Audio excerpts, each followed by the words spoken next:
श्रोतेहो नमस्कार. आढावा विधानसभा मतदारसंघांचा या कार्यक्रमात आपलं स्वागत. या कार्यक्रमात आज आपण ऐकणार आहोत सोलापूर जिल्ह्यातल्या विविध विधानसभा मतदारसंघांचा आढावा. सोलापूर जिल्ह्यात करमाळा, माढा, बार्शी, सोलापूर शहर उत्तर, अक्कलकोट, दक्षिण सोलापूर, पंढरपूर, सांगोला, सोलापूर शहर मध्य, मोहोळ आणि माळशिरस असे 11 विधानसभा मतदारसंघ आहेत. यातल्या अनेक मतदारसंघात चुरशीची लढत बघायला मिळणार आहे. या मतदारसंघातली गेल्या निवडणुकीची परिस्थिती आणि यंदाच्या लढती याबाबत अधिक माहिती देत आहेत आमचे प्रतिनिधी महेश पांढरे. सोलापूर जिल्ह्यातील 11 विधानसभा मतदारसंघात निवडणुकीचे वातावरण आता चांगलेच तापले आहे. जिल्ह्यातील अनेक विधानसभा मतदारसंघात पारंपरिक लढती होणार आहेत, तर काही ठिकाणी नवखे उमेदवार एकमेकांना भिडणार आहेत. त्यामुळे सोलापूर जिल्ह्यातील अनेक मतदारसंघात चुरशीच्या लढती होण्याची शक्यता निर्माण झाली आहे. सोलापूर जिल्ह्यातील करमाळा मतदारसंघात यंदाही अपक्ष विद्यमान आमदार संजय मामा शिंदे यांचा सामना राष्ट्रवादी काँग्रेस शरद पवार पक्षाचे पारंपरिक विरोधक माजी आमदार नारायण पाटील यांच्याबरोबर होणार आहे. या ठिकाणी बागल गटाकडून यंदा रश्मी बागल यांच्याऐवजी त्यांचे भाऊ दिग्विजय बागल हे शिवसेनाकडून निवडणूक रिंगणात आहेत. त्यामुळे गतवेळीप्रमाणेच यंदाही तिरंगी लढत करमाळ्यात रंगणार आहे. माढा विधानसभा मतदारसंघात यंदा नवखे उमेदवार आमने सामने आले आहेत. सलग 5 वेळा आमदार असलेले बबनदादा शिंदे यांनी प्रकृती अस्वस्थामुळे निवडणूक रिंगणातून माघार घेत सुपुत्र रणजित शिंदे यांना अपक्ष म्हणून निवडणूक रिंगणात उतरवलं आहे. त्यांच्यासमोर नवा चेहरा म्हणून पंढरपूरचे उद्योगपती अभिजित पाटील यांना राष्ट्रवादी काँग्रेस शरद पवार पक्षाने पुढे आणले आहे. तर माढ्याच्या माजी नगराध्यक्षा मिनल साठे यांनी राष्ट्रवादीकडून उमेदवारी दाखल केली आहे. बार्शीत यंदाही पारंपरिक विरोधकातच चुरशीची लढत होणार आहे. माजी मंत्री दिलीप सोपल यांनी शिवसेना उद्धव ठाकरेची मशाल हाती घेतली आहे, तर त्यांचे प्रतिस्पर्धी विद्यमान आमदार राजेंद्र राऊत यांनी एकनाथ शिंदे शिवसेनेचा धनुष्यबाण हाती घेतला आहे. त्यामुळे बार्शी विधानसभेची निवडणूक यंदा दुरंगी होणार आहे. मोहोळ विधानसभा मतदारसंघ हा अनुसूचित जाती जमातीसाठी राखीव असून यंदा विद्यमान आमदार यशवंत माने यांना राष्ट्रवादी काँग्रेस शरद पवार पक्षाचे उमेदवार राजू खरे यांनी तगडे आव्हान निर्माण केले आहे. या ठिकाणी संजय क्षीरसागर यांनी अपक्ष उमेदवारी दाखल केली आहे. त्यामुळे मोहोळची निवडणूक यंदा तिरंगी होणार आहे. राष्ट्रवादी काँग्रेस पक्षाचे माजी आमदार राजन पाटील यांचे या तालुक्यावर कायम वर्चस्व राहिलेले आहे. मात्र यंदा राजन पाटील यांना विरोधकांची ताकद दाखवून देण्याचा चंग विरोधी पक्षातील सर्वच नेते मंडळींनी मांडला आहे. त्यामुळे मोहोळची निवडणूक यंदा चुरशीची होणार असून या ठिकाणी 3,31,458 मतदार आपल्या मतदानाचा हक्क बजावणार आहेत. सोलापूर शहर उत्तर विधानसभा मतदारसंघात यावेळी भाजपाचे सलग 4 वेळा आमदार असलेले विजयकुमार देशमुख यांच्या विरोधात राष्ट्रवादी काँग्रेस शरद पवार पक्षाकडून शहराचे माजी महापौर महेश कोटे यांनी तगडे आव्हान निर्माण केले आहे. भाजपाच्या बंडखोर माजी महापौर शोभा बनशेट्टी यांनीही अपक्ष म्हणून आपली उमेदवारी दाखल केलेले त्यांचा फटका नेमका कोणाला बसणार याकडे संपूर्ण जिल्ह्याचे लक्ष लागून राहिले आहे. शहर मध्य विधानसभा मतदारसंघाच्या तत्कालीन आमदार प्रणिती शिंदे या आता खासदार म्हणून निवडून गेल्याने त्यांनी आपले कट्टर समर्थक काँग्रेसचे शहराध्यक्ष चेतन नरोटे यांना पक्षाकडून शहर मध्य विधानसभा मतदारसंघात उतरवले आहे. तर त्यांच्या विरोधात भाजपाने महापालिकेचे नगरसेवक देवेंद्र कोठे यांना उमेदवारी दिली आहे. या ठिकाणी एमआयएम कडून फारुख शाब्दी आणि मार्क्सवादी कम्युनिस्ट पक्षाकडून माजी आमदार नरसई आडम यांनी आव्हान उभे केले आहे. त्यामुळे शहर मध्य विधानसभा मतदारसंघात यंदा चौरंगी लढत होणार आहे. अक्कलकोट विधानसभा मतदारसंघात भाजपाचे विद्यमान आमदार सचिन कल्याण शेट्टी यांच्या विरोधात पारंपरिक विरोधात काँग्रेसचे माजी मंत्री सिद्धाराम म्हेत्रे यांनी उमेदवारी दाखल केली आहे. त्यामुळे अक्कलकोटमध्ये यंदा दुरंगी लढत होणार असली तरी रासपचे उमेदवार सुनील बंडगर ही तिसरा पर्याय म्हणून या मतदारसंघात उतरले आहेत. दक्षिण सोलापूर विधानसभा मतदारसंघात यंदा शिवसेना उद्धव बाळासाहेब ठाकरेकडून शिवसेनेचे जिल्हा प्रमुख अमर पाटील यांना उमेदवारी दिली आहे. तर भाजपाचे विद्यमान आमदार सुभाष देशमुख हे तिसऱ्यांदा निवडणूक रिंगणात आहेत. काँग्रेस आणि राष्ट्रवादी काँग्रेस शरद पवार पक्षानं पुरुष केलेले उमेदवार धर्मराज काळाती हे सध्या अपक्ष म्हणून दक्षिण विधानसभा निवडणूक लढणार आहेत. त्यामुळे दक्षिणमध्ये यंदा तिरंगी सामना रंगणार आहे.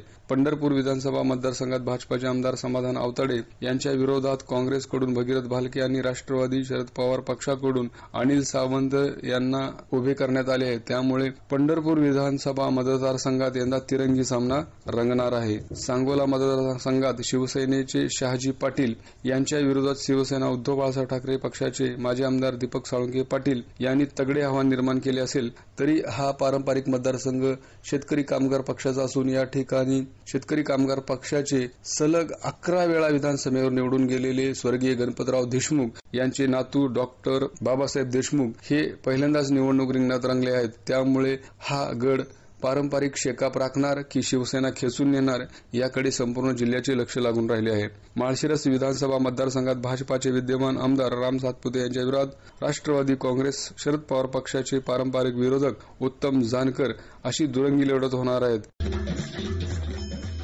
सोलापूर जिल्ह्यातल्या 11 विधानसभा मतदारसंघातल्या राजकीय परिस्थितीबाबत राजकीय विश्लेषक राजेश कुलकर्णी, किरण बनसोडे आणि प्रमोद बोडके यांनी आकाशवाणीशी संवाद साधला.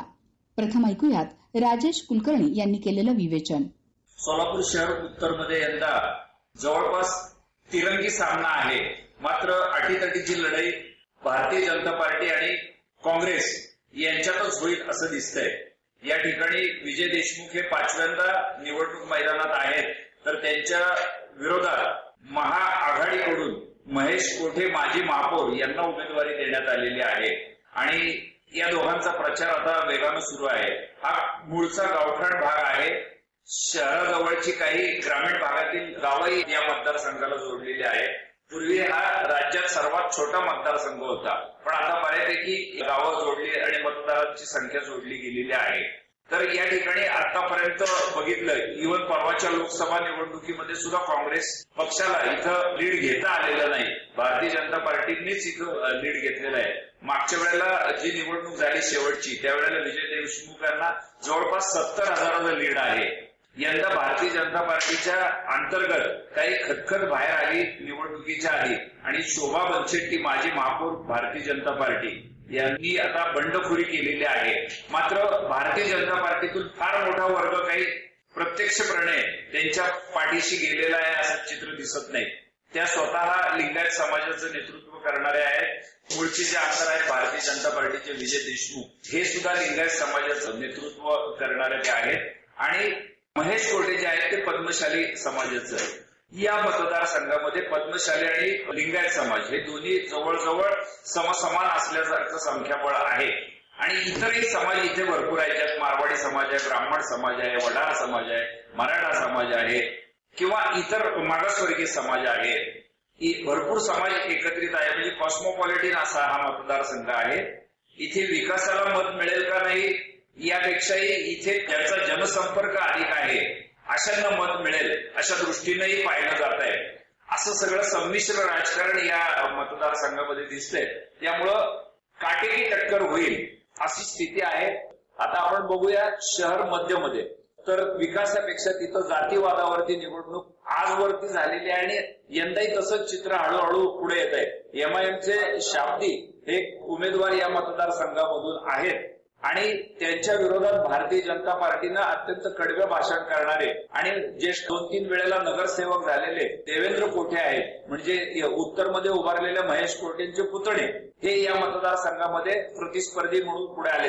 याचबरोबर ज्येष्ठ आमदार आणि अनेक वेळा नगरसेवकही असलेले कामगार नेते म्हणून ज्यांची राज्यभर ख्याती आहे, विधानसभेत आवाज उमटवला, ते आडम मास्तरही या मतदारसंघामधून निवडून लढवत आहेत. याचबरोबर जिल्हा काँग्रेस कमिटीचे शहर अध्यक्ष चेतन नरोटे या मतदारसंघातून मतं आजमावत आहेत.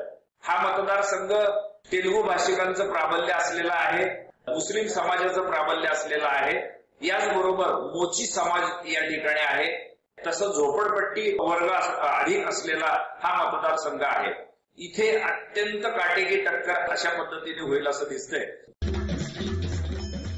राजकीय विश्लेषक किरण बनसोडे सोलापूर जिल्ह्यातल्या विविध मतदारसंघांबाबत बोलताना म्हणाले, माढा विधानसभा मतदारसंघाचं राजकीय चित्र जर आपण पाहिलं तर माढा मतदारसंघ हा तसा साखरपट्टा मानला जातो.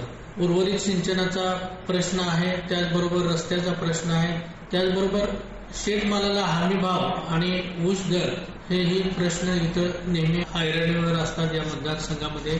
या विधानसभा निवडणुकीचं एकूण जर चित्र पाहिलं तर या विधानसभा मतदारसंघामध्ये विद्यमान आमदार बबनराव शिंदे यांचे सुपुत्र रणजितसिंह शिंदे हे या माढा विधानसभा मतदारसंघात अपक्ष म्हणून निवडणूक मैदानात उतरले आहेत. तर दुसरीकडे राष्ट्रवादी शरद पवार गटाचे अभिजित पाटील हे या रण मैदानात उतरले आहेत. तर राष्ट्रवादी अजित पवार गटाचे उमेदवार म्हणून या माढ्यातील माजी नगराध्यक्षा मिनल साठे या इथं लढत देणार आहे. अशा पद्धतीनं इथं चुरशीनं ही निवडणूक होणार असल्याचे चित्र आहे. अपक्ष आणि 2 राष्ट्रवादी यांच्यात ही तिरंगी लढत होणार असल्याचं एकूण राजकीय चित्र दिसून येतं. आणि अपक्ष जरी असले तरी या मतदारसंघामध्ये शिंदे परिवाराचा फार मोठा प्रभाव आणि प्राबल्य आहे. राष्ट्रवादीचे 2 गट यांच्यामध्ये जरी आमने सामना रंगत झाली तरीही अपक्ष म्हणून शिंदे यांची लढत तगडी असणार आहे असे एकूण चित्र आहे. मोहोळ या मतदारसंघामध्ये विद्यमान आमदार यशवंत माने यांना राष्ट्रवादी काँग्रेस अजित पवार गटाने पुन्हा संधी दिली आहे. तर महाविकास आघाडी अंतर्गत राष्ट्रवादी शरदचंद्र पवार पक्षाने राजीव खरे यांना या निवडणुकीच्या मैदानात उतरवलं आहे. तर या ठिकाणी अपक्ष म्हणून संजय क्षीरसागर यांनी दंड थोपटले आहे.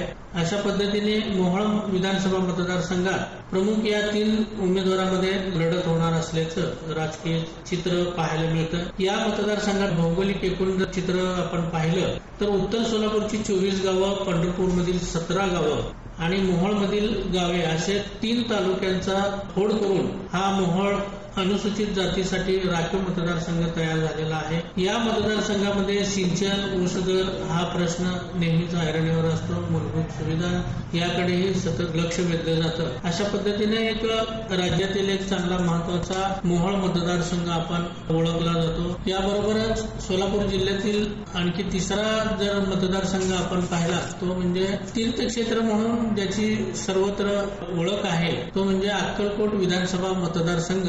श्री स्वामी समर्थांचं तीर्थक्षेत्र इथं आहे. सर्वत्र या तीर्थक्षेत्राचं ओळख आहे. अनेक भक्त या ठिकाणी दर्शनासाठी येतात आणि अशा या अक्कलकोट विधानसभा मतदारसंघामध्ये यंदाच्या या विधानसभा निवडणुकीत काँग्रेसचे माजी मंत्री सिद्धाराम म्हेत्रे पुन्हा निवडणुकीच्या रणमैदानात उतरले आहेत. इथे काँग्रेस विरोधात भाजप अशी पारंपरिक लढत नेहमीच आपल्याला पाहायला मिळते. यंदाच्या निवडणुकीतही तशीच लढत होत आहे. काँग्रेसचे सिद्धाराम म्हेत्रे यांच्या विरोधात भाजपचे सचिन कल्याण शेट्टी जे विद्यमान आमदार आहेत ते निवडणूक मैदानात उतरलेले आहेत. या ठिकाणी काँग्रेस आणि भाजप यांच्यात पारंपरिक लढत होत असली तरी यंदाची ही निवडणूक फार मोठ्या प्रमाणात चुरशीची होत असल्याचं दिसून येतं. कारण महाविकास आघाडी अंतर्गत काँग्रेसने फार मोठी इथं ताकद लावली आहे आणि सचिन कल्याण शेट्टी हे भाजपचे विद्यमान आमदार आहेत. यांनी बऱ्यापैकी इथं विकास कामं केली आहेत आणि या जर तालुक्याचा जर आपण विचार केला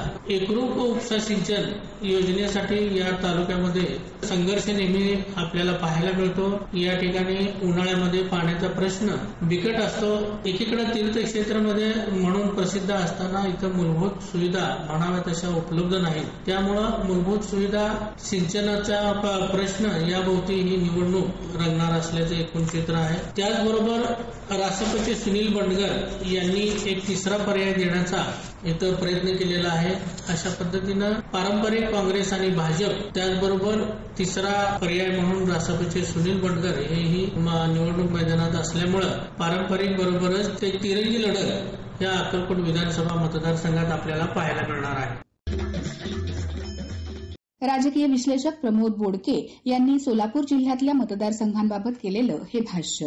माढा लोकसभा मतदारसंघामधील सांगोला, करमाळा या 2 विधानसभा मतदारसंघाच्या बाबतीत जिल्ह्यामध्ये सध्या प्रचंड उत्सुकता लागलेली आहे. कारण लोकसभा निवडणुकीत माढ्यामध्ये जे परिवर्तन झालं त्या परिवर्तनामध्ये करमाळा आणि माळशिरस, सांगोला या 3 विधानसभा मतदारसंघामध्ये ज्या घडामोडी घडल्या तेव्हापासून या जिल्ह्यामध्ये काय होणार या संदर्भात मोठी उत्सुकता लागली होती.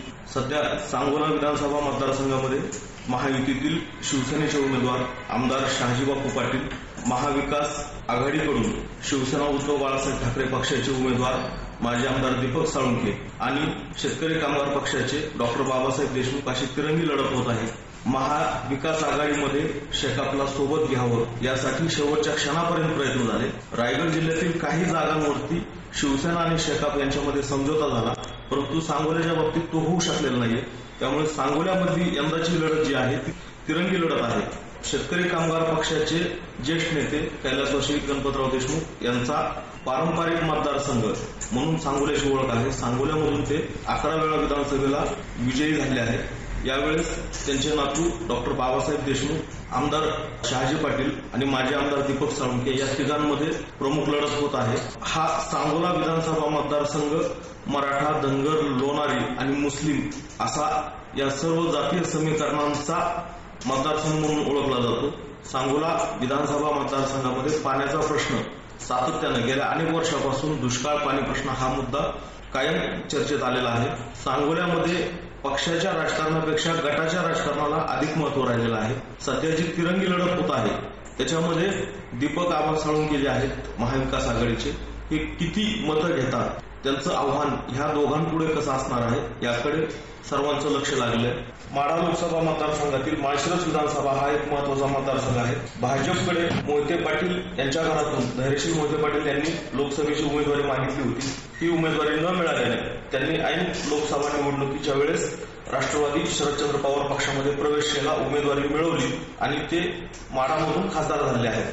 त्यांचे माळशिरसमधील पारंपरिक विरोधक उत्तम जानकर हे देखील लोकसभा निवडणुकीपासून त्यांच्यासोबत आहेत. माळशिरसमध्ये मोहिते पाटील आणि जानकर गट एकत्रित आल्यामुळे उत्तम जानकर यांच्या आमदारकीचा मार्ग मोकळा झाल्याचे सध्या दिसत आहे. माळशिरसचे विद्यमान आमदार भाजपचे उमेदवार राम सातपुते यांनी देखील माळशिरसमध्ये निवडणूक लढवण्याची तयारी केली आहे. त्यांचा संपर्क खूप चांगला होता, त्यांनी कामही केली होती. परंतु सोलापूर लोकसभेमध्ये राम सातपुते यांचा पराभव झाल्यानंतर ते काही दिवस संपर्काच्या बाहेर होते. आता परत त्यांनी मतदारसंघामध्ये संपर्क वाढवलेला आहे. सोलापूर जिल्ह्यातील ज्या लक्षवेधी लढती असतील त्यामध्येही माळशिरस मतदारसंघाचा समावेश आहे. त्यानंतर पंढरपूर मंगळवेढा विधानसभा मतदारसंघ, या मतदारसंघामध्ये महाविकास आघाडीमध्ये मैत्रीपूर्ण लढत बघायला मिळत आहे. राष्ट्रवादी काँग्रेस शरदचंद्र पवार पक्षाचे उमेदवार अनिल सावंत आणि काँग्रेसचे उमेदवार भगीरथ भालके, ही जागा महाविकास आघाडीमध्ये कोणी लढवायची, राष्ट्रवादीने की काँग्रेसने, या संदर्भात शेवटपर्यंत निर्णय न झाल्याने शेवटी मैत्रीपूर्ण लढतीचा निर्णय ह्या मतदारसंघाच्या बाबतीत महाविकास आघाडीने घेतला आहे. या मतदारसंघामध्ये भाजपचे आमदार, भाजपचे उमेदवार समाधानदार अवताडे हे देखील मैदानात आहेत. तिरंगी लढत मंगळवेढ्यामध्ये होत आहे. पंढरपूर मंगळवेढा असा हा एकत्रित मतदारसंघ आहे. या मतदारसंघातील चौथं जे निर्णायक नाव मानलं जातं ते माजी आमदार प्रशांत परिचारक हे आहेत. प्रशांत परिचारक यावेळेस या निवडणुकीपासून अलिप्त आहेत. त्यांच्या गटाने भाजपच्या उमेदवारांचा प्रचार करण्याचा निर्णय घेतला आहे. परंतु पक्षाचा आदेश नेते पाळू शकतात, कार्यकर्ते किती एक दिलाने एक मनाने काम करतात हे निकालानंतरच आपल्याला समजणार आहे. मंगळवेढ्यामध्ये पाण्याचा प्रश्न गंभीर आहे. पाण्याचा प्रश्न गेल्या 3-4 निवडणुकांपासून सातत्यानं गाजत आहे. या पार्श्वभूमीवर मंगळवेढ्याची निवडणूक ही लक्षवेधी होण्याची शक्यता आहे. त्यानंतरचा आपला सोलापूर जिल्ह्यातला मतदारसंघ आहे बार्शी विधानसभा मतदारसंघ. या मतदारसंघामध्ये माजी मंत्री दिलीप सोपल आणि अपक्ष आमदार राजेंद्र राऊत या दोघांमध्ये गेल्या 3 ते 4 निवडणुकांपासून सातत्याने हा संघर्ष चालू आहे. बार्शीचं राजकारण पक्षापेक्षा व्यक्तिगत गटातटावर जास्त आधारलेला आहे. लोकसभा निवडणुकीमध्ये हा विधानसभा मतदारसंघ धाराशिव या ठिकाणी येतो. धाराशिव लोकसभा मतदारसंघातून शिवसेना उद्धव बाळासाहेब ठाकरे पक्षाचे ओमराजे निंबाळकर यांना बार्शी विधानसभा मतदारसंघाने जवळपास 54,000 मतांचं मताधिक्य दिलेलं आहे. जो मतदारसंघ दरवेळी काठावर 5-10 हजाराच्या फरकाने उमेदवारांच्या पाठीशी उभा राहतो, तो मतदारसंघ यावेळी 54,000 मतांनी महाविकास आघाडीकडे झुकल्यामुळे या मतदारसंघातल्या लढतीकडे सर्वांचे लक्ष लागले होते. श्रोते हो, आढावा विधानसभा मतदारसंघांचा या कार्यक्रमात आज आपण सोलापूर जिल्ह्यातल्या विविध मतदारसंघांची माहिती घेतली. या कार्यक्रमाचं संपादन आणि निवेदन होतं माधवी कुलकर्णी यांचं, संकलन होतं महेश पांढरे यांचं. हा कार्यक्रम आकाशवाणी पुणे केंद्राच्या प्रादेशिक वृत्त विभागानं सादर केला.